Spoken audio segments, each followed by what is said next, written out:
Hi everyone. I thought I'd write a little tribute to my old friend Robin Peter Simpson, known to all of us as Rob. Now, I'd just like to, this tribute is going to be in the form of telling you the story about our last great adventure together. I know that sounds like a strange thing to use as a tribute, but I think it'll give you an idea of his character, his love of the bush, his love of writing poetry and novels, and his determination, his perseverance to continue through some fairly bad adversity.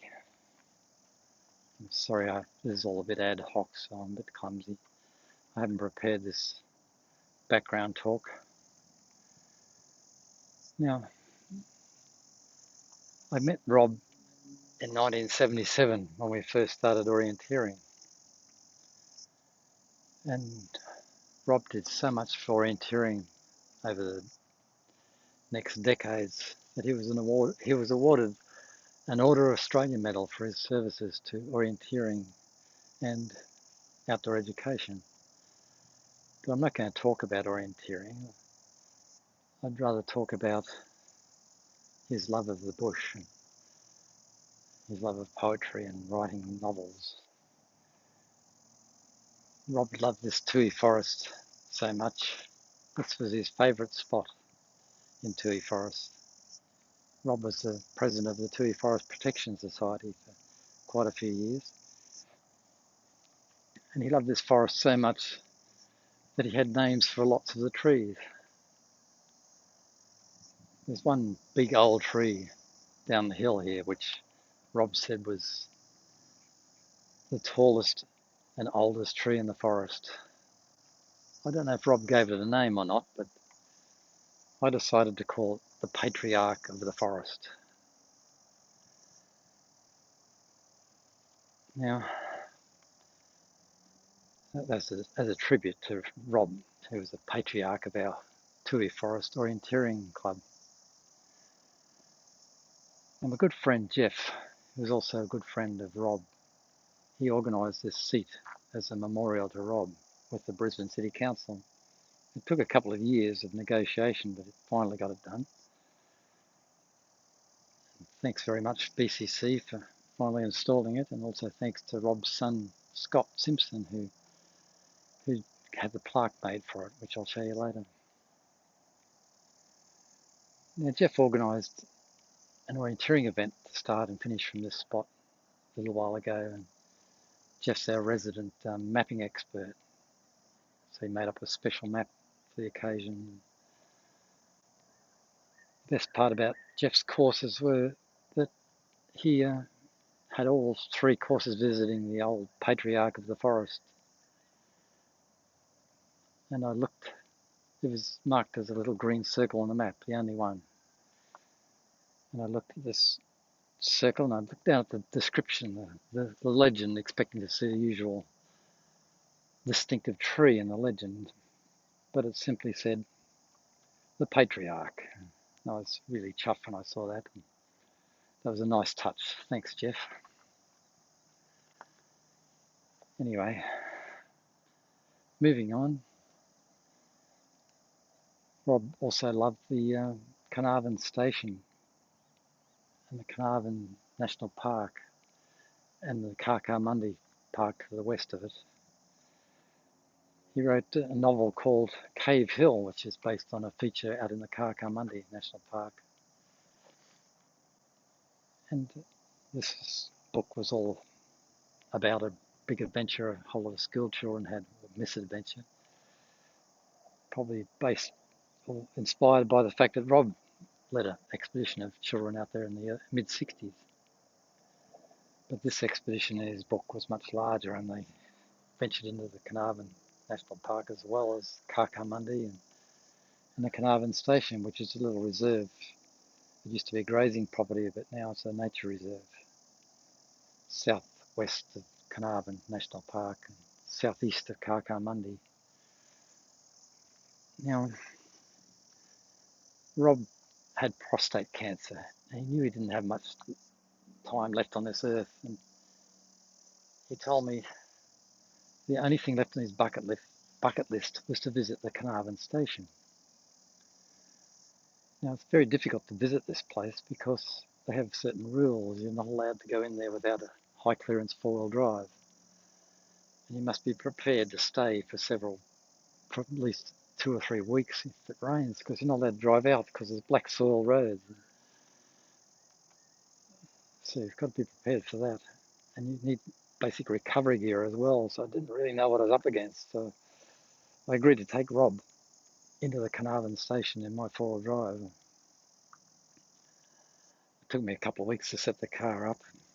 I put big recovery points on the front and roof rack on the top to carry extra fuel.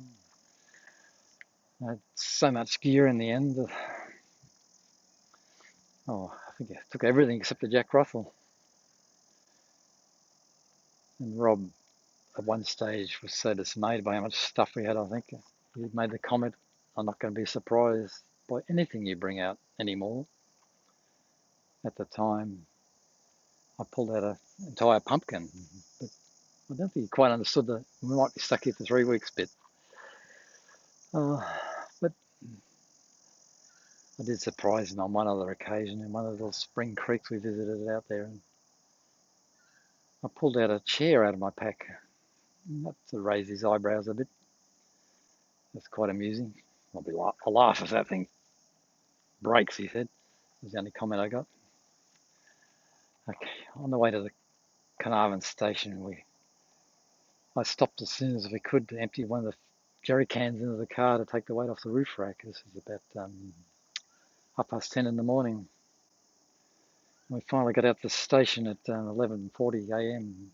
One of the first things you have to do out there is wash the car underneath, especially because they don't want any weed seeds brought into the station. And our campsite was a lovely little shack, or sort of, I guess, a shelter next to a billabong. A lot better than I expected. I thought we'd just be in our tents in the middle of nowhere, but this campsite was really nice. But yeah, it was a nice little spot. It was very cold the first night though. Got down to about 1 degree centigrade. Luckily, I had a spare sleeping bag for Rob because he was really cold the first night. So paid to have a fair bit of gear. But we had a lot of good adventures out there. We visited the White Stallion, it was called, the paint pots, all these little spring creeks I mentioned earlier. And Rob had this lovely little Kathmandu thermos he took everywhere. It was nice to have a little hot cup of tea everywhere we went. I thought I'd point that out because I'm going to be mentioning it later. And we had our jump the tree moment. We had our couldn't jump the tree moment. But it was a good little campsite. I probably went a bit overboard with the fridge and the barbecue plate and the gas stove and the solar panels, but I think I was trying to make it a bit more pleasant for Rob while we were out there. And I think I fattened him up a bit that week. I was the opposite. I was quite a lot heavier back then, in 2016. I was 17 kilograms heavier than I am now. I've done a lot of running since then. We started park running not long after I went out there. And I'm 17 kilograms lighter. Ran my first marathon a year and a half ago at Ayers Rock. I'm sorry, Uluru. And in 7 days' time, I'm going to attempt to run up Mount Kosciuszko twice, which is a 50k ultra with the Australian Alpine Ascent. But that's a different story. But I just thought I'd explain the fact that I was a little bit overweight back then. So we had poor old Rob with his prostate cancer, which was already starting to attack the hip joints. his hip joint and he had trouble walking. He had to walk with a stick. It was me a bit overweight and Rob with his walking stick. Two old codgers set off on this big adventure, uh, but we had a good time out there. We were playing Scrabble night time and Rob would read me a couple of pages out of his novel called Cave Hill. It was good, but after 4 nights in the Carnarvon station, we moved out to the Carcarmundi National Park because Rob wanted to show me Cave Hill. So we shifted camp out to this basic campsite in Carcarmundi. He showed me a secret cave where there's some Aboriginal paintings which featured in his novel as well. Now, on the 20th of August 2016 was our last big day, and it was such a big adventure that I decided to write about it. And in honour of Rob's love of poetry and the fact he's always trying to get me to write poetry, I decided to write this story in verse. And this poem I've written is quite an epic. It's 120 lines long. So I'm going to do that out in Poets Rock in Karawatha, which is 10 k's south-southeast of here. But so just one thing before I do that, I just wanted to pay a special tribute to a remarkable young man called James. James was such a nice young fellow and an exceptional orienteer. And he's also a very experienced bushwalker. But James was tragically killed in a slip and fall accident on Mount Barney recently. And one thing in my poem, I tell about something which nearly happened to me. And if you're close to James and you see this part of my poem, it will probably upset you. So if you do happen to watch it, I want you to put the phone face down, turn the volume down for at least a minute. When you hear me say the words, I stood near the edge, which I now lament. Otherwise, it will upset you. But if you do happen to see it, just realise that I might be guilty of over-dramatising what nearly happened to me a bit. And I also try to introduce a bit of humour with Rob's reaction to it. But what nearly happened to me has a very important role in my memory of that day, so I had to include it. So perhaps you'd like to go and make a hot cup of tea and a cut lunch, because this could take a while. It's taking about 15 minutes to get through this poem. But first I want to teleport myself out to Poets Rock. See you out there.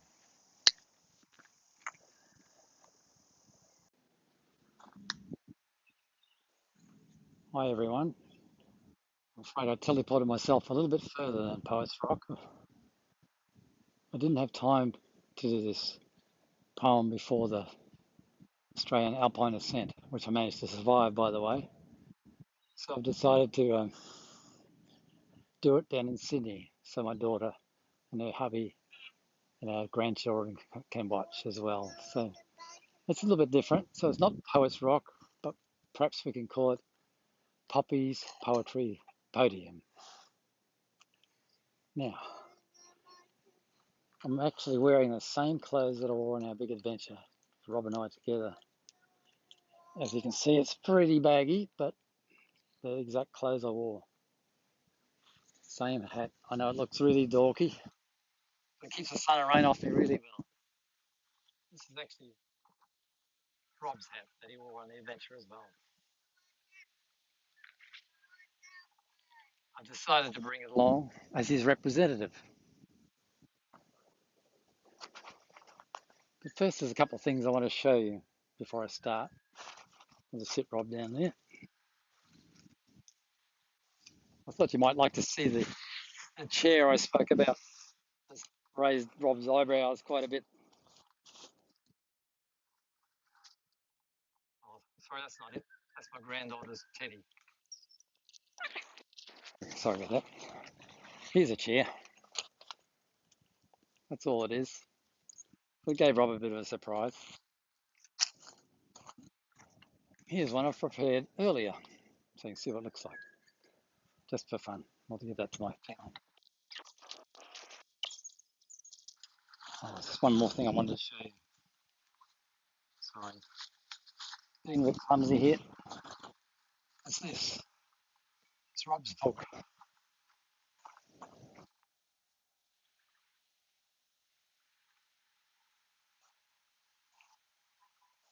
This has got a map on it which shows where we were. It's a pretty rough map. It's a little bit stylized for the fiction. This was our campsite in Karkamundi, and we drove out here to the main access road. This access road actually goes right down past Mount Mululong and Cave Hill. But Rob, I didn't quite know what he had in mind. He decided to explore South Yarraman Hill first, up here. I didn't take much water with me. I think it was just a little jolly up here, but as things turned out, it was quite a much larger adventure than that. So that's Cave Hill, Rob's book. That's one thing I might do before I start. As I said, I'm just going to read a couple of lines out of this book. It's actually written by one of his fictitious characters, but I think it sums up Rob's feeling for the Carnarvon Gorge area really well. He says, "The Carnarvon country compels me. It lures me in. It is a compass needle in my heart." That's pretty cool. That's how Rob feels, I'm sure.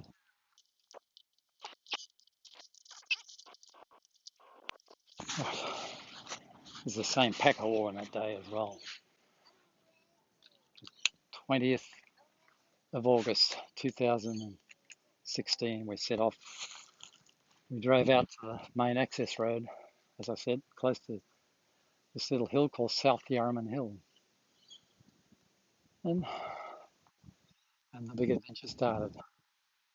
As I said earlier, in honour of Rob's love of poetry, I'm going to try and do this in verse. It doesn't rhyme all that well everywhere, but it's the best I can do.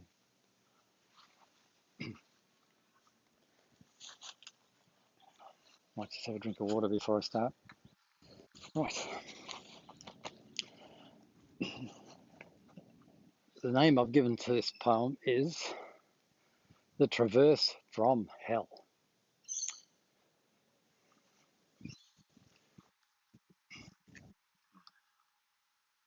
Through thicket and thin, we started to meander, two old codgers with delusions of grandeur.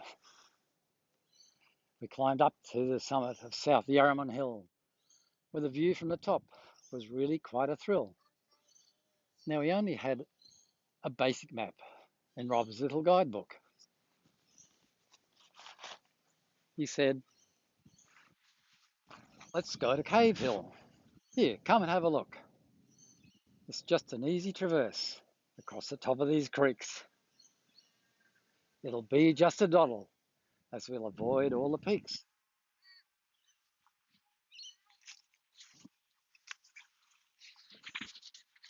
If I had known then what I now know so well, we never would have started the traverse from hell.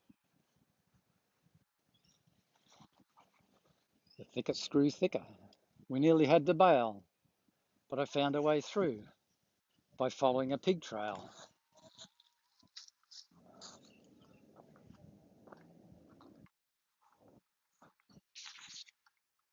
We soon arrived at the point we should abandon, confronted with a ravine like the Grand Canyon. Now, Rob and I suffered from this strange disease. Old orienteers especially can catch it with ease. When we least expect it, it's likely to smite us. This strange affliction is called Press on itis. So we pressed on all day, but in a very slow way. Poor old Rob with his gimpy gait. Me and old has-been, a little overweight. Ravine after ridge after ravine after ridge. If only we had carried a portable bridge. Rob never once complained. He was such a brave old soul, limping along so slowly with the aid of his lecky pole.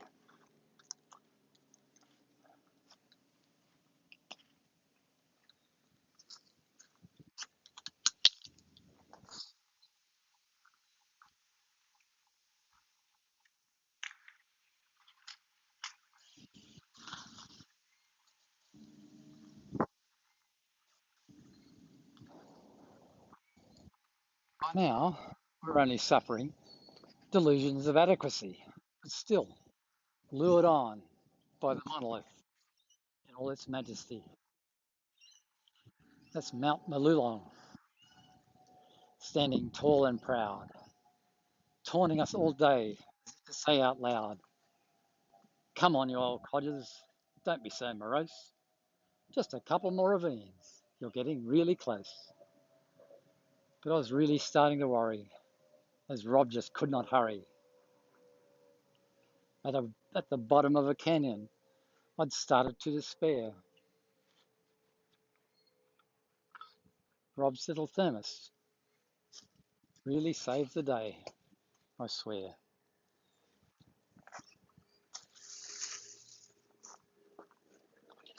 Just a hot cup of tea and some cheese on bread really helped to alleviate my feelings of dread. With much relief, after feeling so bereft, we finally arrived at the last great cleft. I was trying to find the easiest ascent. I stood near the edge, which I now lament. I climbed up for a view upon this great huge boulder, with Rob on the ground, just behind my right shoulder. Suddenly, the rock gave a shuddering spasm, and it slid towards the edge of the chasm.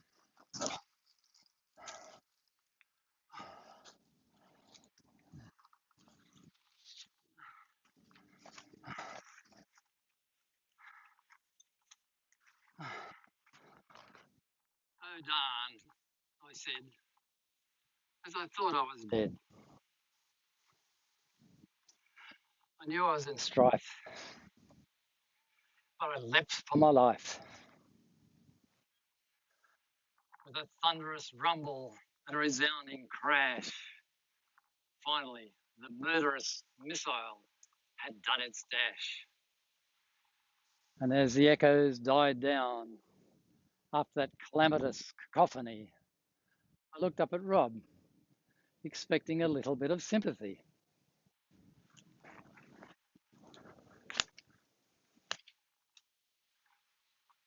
I'll never forget what he had to say. It still chokes me up to this very day.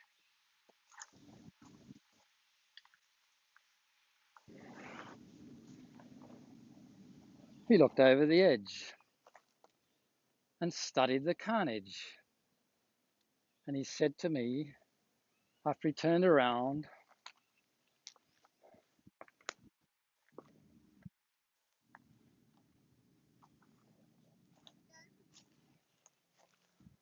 "I think we'd better find a different way down." But that was Rob. Get on with the job. Never mind that I nearly died. Let's just get to the other side.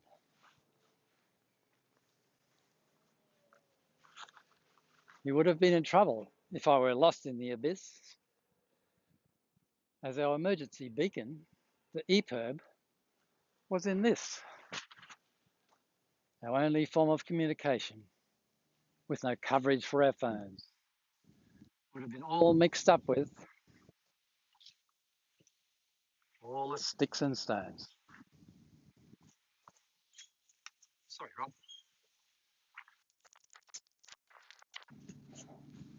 I managed to find a better descent to reach the final and easy ascent. At last, a ridge in the direction we needed to go. Now our progress was nowhere near as slow. At last upon the saddle, and what a magnificent sight. Malulong on the left, Cave Hill on the right. Two of Rob's most favourite places on our planet. The best views on our walk since the moment we began it. But now the quandary. So which way should we go? But our water and energy were so dangerously low. So straight ahead, of course. We had no other choice. We were both so very thirsty. We almost had no voice. The descent was very easy, just a long and gentle slope. Why didn't we come up this way? But now too late to mope. At last upon the road, just 5 k's to the car, seemingly so close, but it felt so very far. One sip of water for the road, and then it was all finished. So tired and dehydrated, our reserves were all diminished. The car and cartridge beckoned. They were getting very near. I didn't realise I could obsess so much over a can of ginger beer.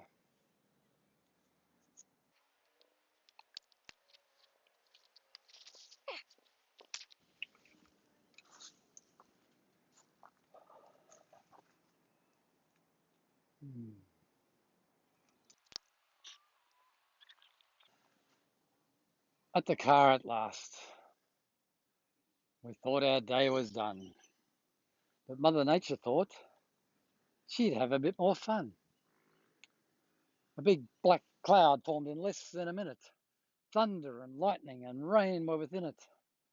The rain teemed down and the sound was abhorrent. The track to the camp became a raging torrent.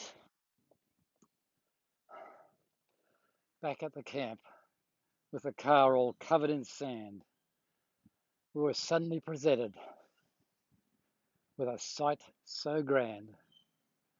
The storm had disappeared as fast as it had begun. Wet boulders above the camp were all lit up by the sun. They glistened and they shone with a golden glow. I have rarely seen such an awesome show. It was a perfect end to a perfect day. I know that sounds like a strange thing to say. It was because I gave Rob one last great adventure to retell. How we managed to survive the terrible traverse from hell. A memory so profound, as silly as this may sound, it went straight to the pool room in my brain to be remembered forever so fondly, despite all the pain.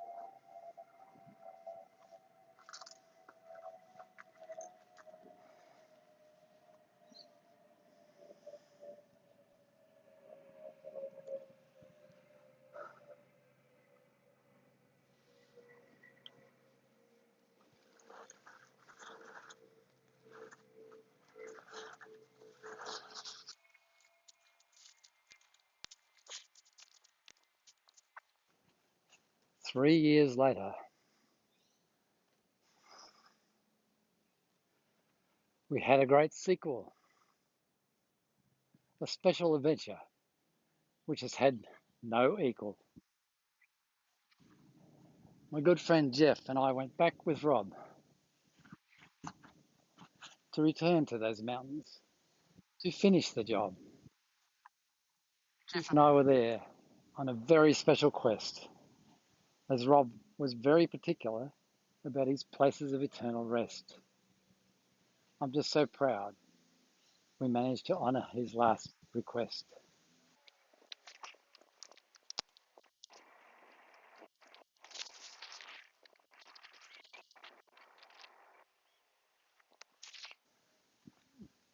We scattered some of his ashes at some of his favourite places in our nation, in the rugged sandstone ranges around the beautiful Carnarvon Station.